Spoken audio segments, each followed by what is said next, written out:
This tutorial is all about calculating percentage increases using multipliers and using a calculator to help you.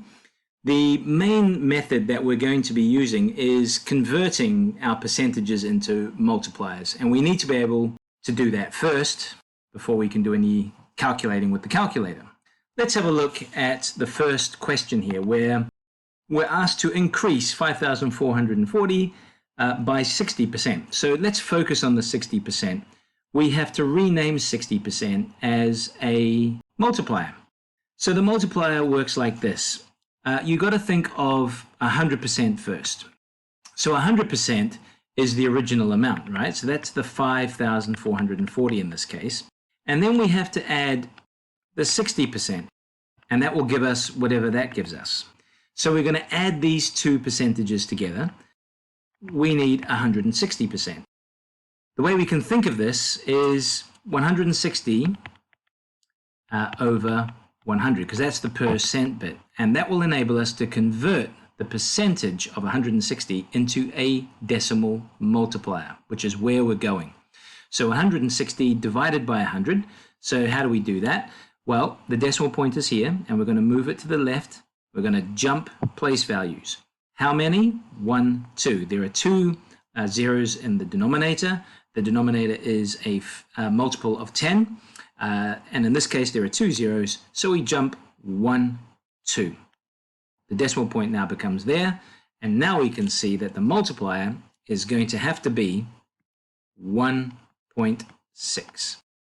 Now we can multiply.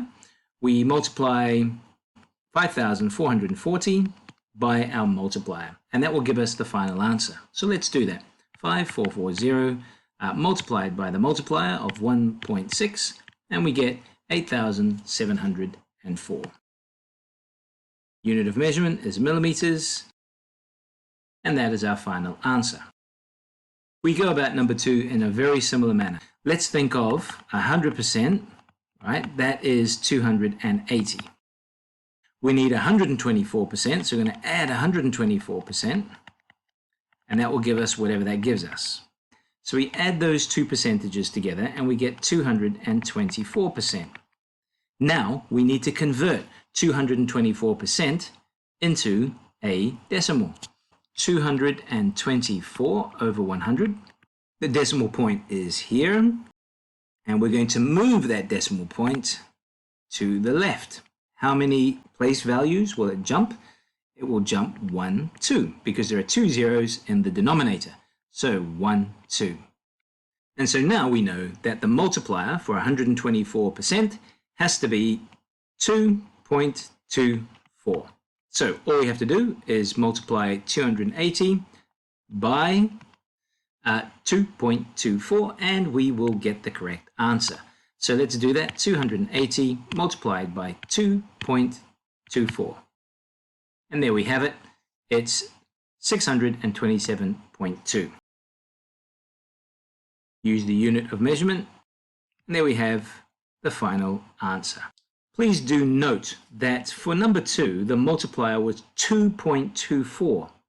Now that's different from 1.6.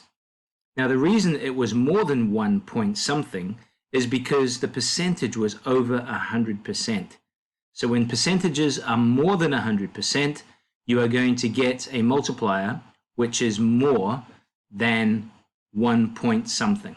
That is pretty much the end of the tutorial. If you feel like you need to go over this, please do watch the whole thing through again, paying particular attention to the bits that you are finding difficult to understand.